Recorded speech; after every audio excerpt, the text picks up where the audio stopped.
नमस्कार, मैं वसंत रावल। आज मैं आपको बताने आया हूं अंक ज्योतिष के अंदर पाइथागोरस पद्धति के अनुसार नामांक नंबर 3 वाले व्यक्ति कैसे होते हैं, उनका स्वभाव कैसा होता है, उनका व्यक्तित्व कैसा होता है। ये सारी बातें आज मैं आपको बताने आया हूं। सबसे पहले मैं आपको अंक ज्योतिष के इतिहास के तरफ लेके जाता हूं कि पूरी दुनिया के अंदर 2 ही ऐसे देश हैं जिन्होंने अंक ज्योतिष की शुरुआत की। उसमें पहले नंबर पे आता है इजराइल देश।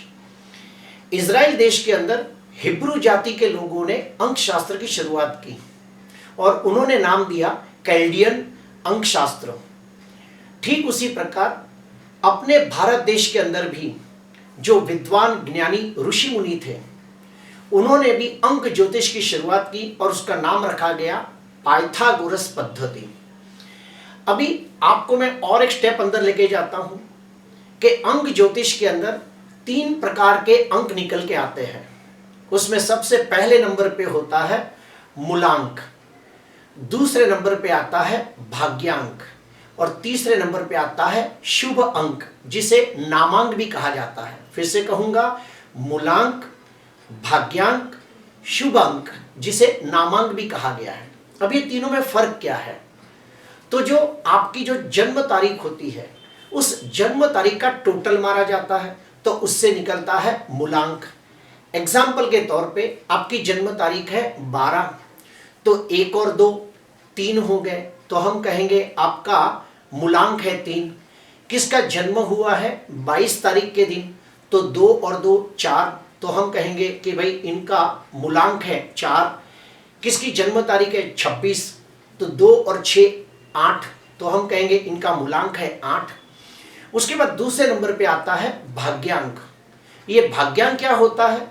जिसके अंदर आपको अपनी पूरी जन्म तारीख लिखनी होती है, यानी कि आपकी तारीख, आपका महीना और आपकी साल। एग्जाम्पल के तौर पे मैं मेरी तारीख बताता हूं, 19/4/1969। तो ये सभी का टोटल मारा जाता है और उससे जो अंक बाहर निकल के आता है उसे हम लोग कहते हैं भाग्यांक। फिर तीसरे नंबर पे आता है नामांक, जिसे हम शुभ अंक भी कहते हैं। अब ये नामांक कैसे निकलता है? तो इसके अंदर आपको इंग्लिश के अंदर अपना नाम, अपने पिताजी का नाम और अपना सरनेम, ये पूरा की पूरा इंग्लिश में लिखना होता है और इंग्लिश के हर लेटर का अपना एक अंक होता है।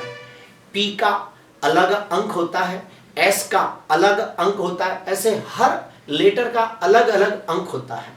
लेकिन इसमें एक बहुत अच्छा फायदा यह है जो मैं आपको समझाना चाहता हूं।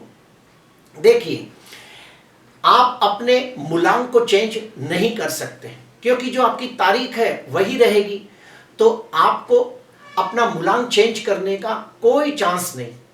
ठीक उसी प्रकार आप अपना भाग्यांक भी चेंज नहीं कर सकते। फिर से कहूंगा, आप अपना मूलांक भी चेंज नहीं कर सकते, आप अपना भाग्यांक भी चेंज नहीं कर सकते।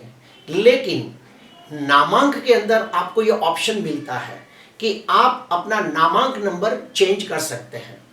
और ये चेंज क्यों करना चाहिए, यह भी एक प्रश्न है। तो चेंज इसलिए किया जाता है कि काफी बार हम लोग देखते हैं कि व्यक्ति का मूलांक, भाग्यांक और नामांक ये आपस में तालमेल नहीं होता। इन लोगों के जो स्वामी ग्रह हैं आपस में शत्रु होते हैं। इसके वजह से उस व्यक्ति के जीवन में काफी तकलीफें आती हैं।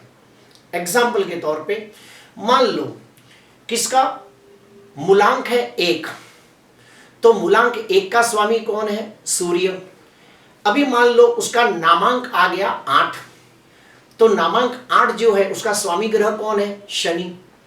अभी सूर्य और शनि एक दूसरे के कट्टर शत्रु है, तो ऐसी स्थिति में उस व्यक्ति के जीवन में काफी सारी कठिनाइयां आती है, रुकावटें आती है, तकलीफें आती है। तो ऐसी स्थिति में हम लोग उसे सलाह देते हैं कि आप अपना मूलांक और भाग्यांक ये तो चेंज नहीं कर सकते, तो एटलीस्ट आप अपना नामांक चेंज कर लीजिए। अभी नामांक चेंज कैसे किया जाता है? तो उसके स्पेलिंग के अंदर कुछ तो भी थोड़ा बहुत चेंजेस किया जाता है। जैसे कि एग्जाम्पल देता हूं कि कोई लड़की का नाम है दीपिका, तो डी आई होता है तो उसकी जगह डी डबल ई कर दिया जाता है, तो उसमें थोड़ा सा चेंजेस आ जाता है। तो इस प्रकार से मेरा कहने का मतलब ये है कि आप अपना मूलांक चेंज नहीं कर सकते, भाग्यांक चेंज नहीं कर सकते, लेकिन नामांक अर्थात शुभ अंक चेंज कर सकते हो। और ये ऐसे चेंज करना चाहिए कि जिसका तालमेल आपके मूलांक से और भाग्यांक से हो। आपको मैं ये भी बता देता हूं कि मूलांक और भाग्यांक अगर ये दोनों में से भी किसी को ज्यादा महत्व देना है तो आपको भाग्यांक को महत्व देना चाहिए। अर्थात भाग्यांक और नामांक इन दोनों की दोस्ती को ज्यादा देखना चाहिए। अगर इन दोनों के स्वामी ग्रह अगर आपस में मित्र होते हैं तो आपको बहुत फायदा होता है, आपकी तकलीफें काफी कम हो जाती हैं। तो आइए हम लोग जानते हैं पाइथागोरस पद्धति काम कैसे करती है। इधर देखिए कोष्टक बना हुआ है, इस कोष्टक के अंदर आप देखिए मैंने नंबर लिखे हुए हैं 1 2 3 4 5 6 7 8 9। ये सब आपके, इसको आप मूलांक कह सकते हो, भाग्यांक कह सकते हो, नामांक भी कह सकते हो। और आपको मैं बता दूं कि हर अंक का अपना एक स्वामी ग्रह होता है। 1 का स्वामी ग्रह है सूर्य, 2 का स्वामी ग्रह है चंद्र, 3 का स्वामी ग्रह है गुरु, 4 का स्वामी ग्रह है हर्षल और राहु, 5 का स्वामी ग्रह बुध, 6 का स्वामी ग्रह शुक्र, 7 का स्वामी ग्रह नेपच्यून और केतु, 8 का स्वामी ग्रह शनि, 9 का स्वामी ग्रह मंगल। अभी पाइथागोरस पद्धति के अंदर आपको क्या करना है, ये पूरी जो लाइन में नंबर लिखे हैं 1 से लेके 9 तक, तो आपको ABCD भी उसके नीचे लिखते जाना है। ABCDEFGHI ऐसा पूरा ABCD लिख देना है। तो आपको इधर कुछ खास चीजें मिलेगी, जैसे कि देखिए अगर आपके नाम के अंदर AZS आता है तो वहां पे आपको 1 नंबर लिखना है, BKT आता है तो वहां 2 नंबर लिखना है, CLU आता है तो वहां 3 नंबर लिखना है, DMV आता है तो 4 नंबर लिखना है। इस प्रकार से आपको अपना नाम, अपने पिताजी का नाम और अपना सरनेम ये पूरा लिखना है और इस कोष्टक के अनुसार आपको नंबर लिखने हैं और फिर उसका टोटल मारना है। और उसके टोटल को निकलने के बाद वो जो नंबर आता है वो नंबर आपको आपके मूलांक और आपके भाग्यांक के साथ मैच करना है। अगर ये दोनों में अगर आपस में तालमेल बैठ गया और इन दोनों के स्वामी अगर मित्र हो गए तो आपको बहुत ज्यादा लाभ होता है। एग्जाम्पल के तौर पे लेते हैं कि कौन से नंबर होने चाहिए। तो देखो यहाँ पे हमने लिखा भी है कि जैसे मान लो किसी का भी मूलांक या फिर भाग्यांक 1 हो तो फिर उसका जो नामांक होना चाहिए वो क्या आना चाहिए, तो 1 2 3 5 9 आ सकता है। और अगर जो उसका नामांक 4 6 8 आता हो तो उसके लिए बिल्कुल अच्छा नहीं माना जाएगा, उसे अपने स्पेलिंग में कुछ तो भी चेंजेस करना चाहिए और हो सके तो इन नंबरों को लाने की कोशिश करनी चाहिए। ठीक उसी प्रकार जिसका भी मूलांक और भाग्यांक 2 हो उन लोगों को अपना नामांक 1 2 3 4 9 आए उस प्रकार से अपने स्पेलिंग को बनाना चाहिए। अगर जो उनका स्पेलिंग के हिसाब से जो नामांक है वो 5 और 8 आता है तो बिल्कुल अच्छा नहीं माना जाएगा। ऐसे व्यक्ति के जीवन में बहुत तकलीफें आएगी, कठिनाई आएगी, परेशानी आएगी। तो ऐसे व्यक्ति को अपना जो नामांक है उसके अंदर कुछ स्पेलिंगों में चेंजेस करके ये नंबर लाने चाहिए नामांक के 1 2 3 4 9। ठीक उसी प्रकार आप देखिए किसी का भी मूलांक 3 हो या भाग्यांक 3 हो तो उसका स्वामी ग्रह कौन हो गया, गुरु हो गया। तो गुरु के जो मित्र है वो मित्र के अंक उसके आने चाहिए, उसके शत्रु अंक नहीं आने चाहिए। ये बात गौर कीजिए। जैसे कि एग्जाम्पल के तौर पे लेते हैं कि जो मूलांक और भाग्यांक 3 है तो उसका स्वामी कौन है, गुरु है। तो गुरु के लिए इधर देखो शत्रु कौन लिखा है 4, तो 4 का कौन है, राहु है। तो गुरु का और राहु का बिल्कुल नहीं पड़ता। ठीक उसी प्रकार इधर देखिए 6 कौन है, शुक्र। तो गुरु और शुक्र का भी आपस में नहीं पड़ता। क्यों? क्योंकि जो गुरु है ये भगवानों के आचार्य है, भगवानों के सलाहकार है। और शुक्र कौन है, शुक्राचार्य राक्षसों के सलाहकार है। तो गुरु का शुक्र के साथ नहीं पड़ता। तो इसलिए 6 नंबर लिखा है। उसके बाद आता है 7, तो 7 है केतु, तो गुरु का केतु के साथ भी थोड़ा कम लेन देन होता है। तो इस प्रकार से तालमेल देखा जाता है। जैसे कि मान लो जिसका भी मूलांक और भाग्यांक 4 हो तो उसका स्वामी ग्रह हर्षल और राहु होता है, तो उन लोगों को 1, 2, 5, 7, 9 ये अंक आना चाहिए उनके नामांक का। अगर उनके नामांक का अंक 3, 6, 8 हो तो उन्हें स्पेलिंग में चेंजेस करके ये अंक लाने का प्रयास करना चाहिए। ठीक वैसे ही जिसका भी मूलांक 5 हो तो उसका स्वामी ग्रह बुध है, अगर उनका नामांक 2 और 9 आता है तो बिल्कुल अच्छा नहीं माना जाएगा और उसे अपने स्पेलिंग में चेंजेस करके 1, 3, 4, 5, 6, 7, 8 ये लाने का प्रयास करना चाहिए। तो ये बोर्ड को आपको ध्यान से देख लेना है। आप अपने वीडियो को पॉज करके इसे आप अपने कागज में कहीं भी लिख ले, जो आपको आगे काम आएगा। अभी हम लोग आते हैं कि जिसका भी नामांक 3 होता है वो व्यक्ति कैसे होते हैं उसकी जानकारी मैं देता हूं। तो जिसका भी नामांक 3 होता है उसका स्वामी ग्रह गुरु होता है। अभी ये व्यक्ति कैसे होते हैं, इनका स्वभाव कैसा होता है, इनका व्यक्तित्व कैसा होता है वो बताने का प्रयास करता हूं।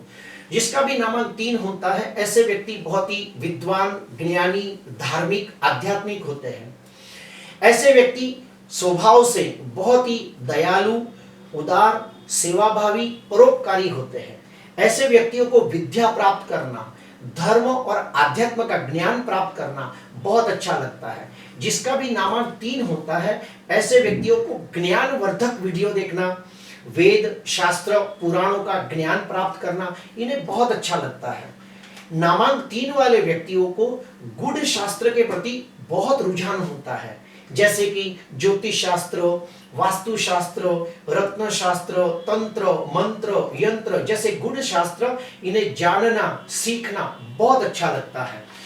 जिसका भी नामांक 3 होता है उसके लिए और भी स्टेप अंदर जाएंगे कि गुरु कौन है। गुरु मार्गदर्शक है, सलाहकार है।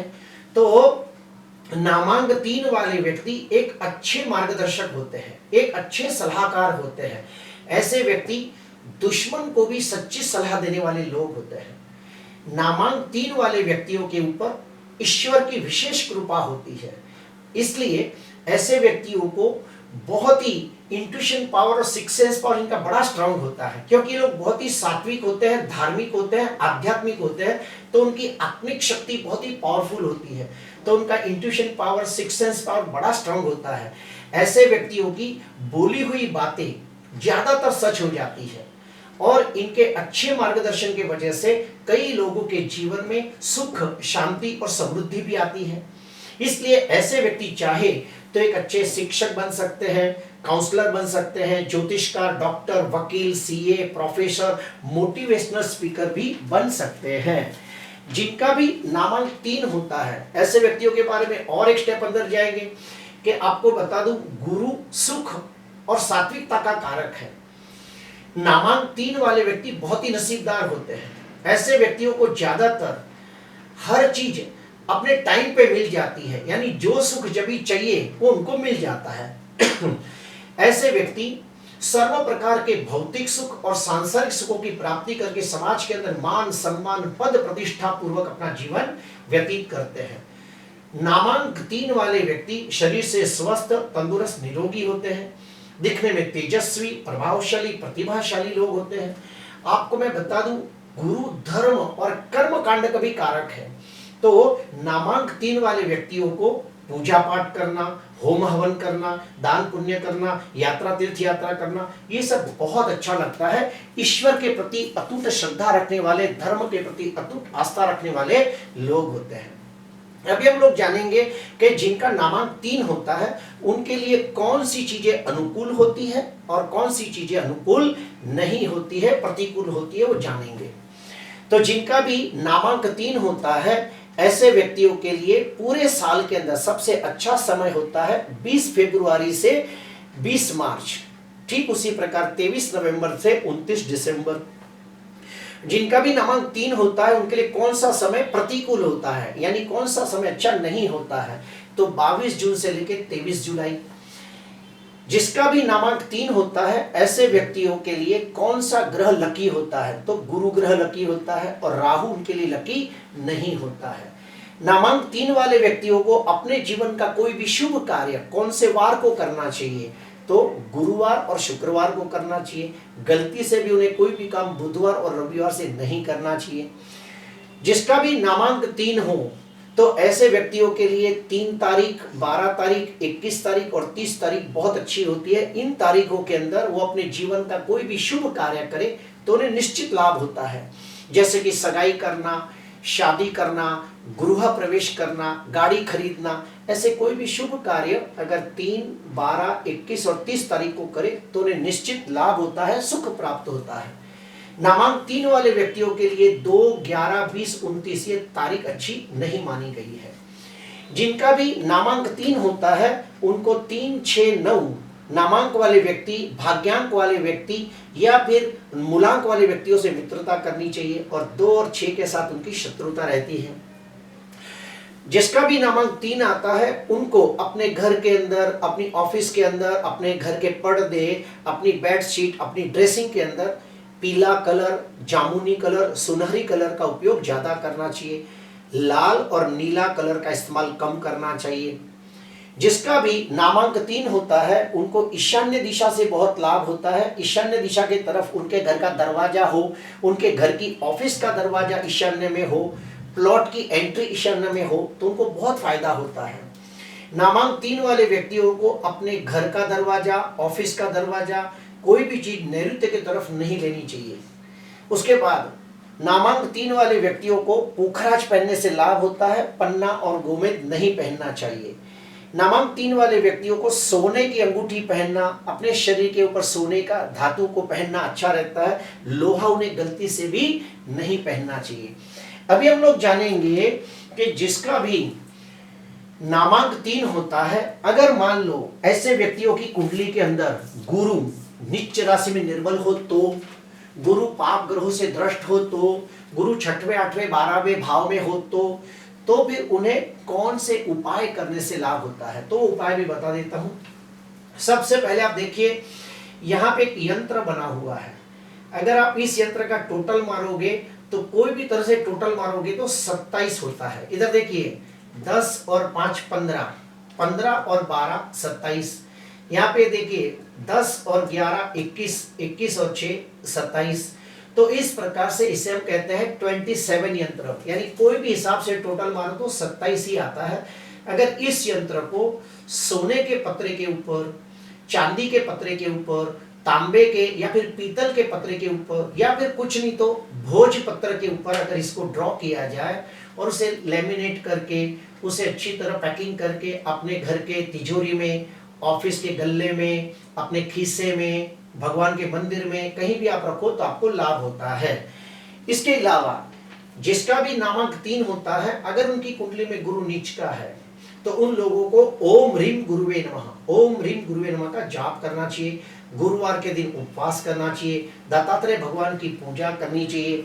और जिसका भी नामांक 3 होता है, ऐसे व्यक्तियों को गुरु, ब्राह्मण, साधु, संत, पुजारी ये लोगों को कहीं ना कहीं खाना खिलाना चाहिए।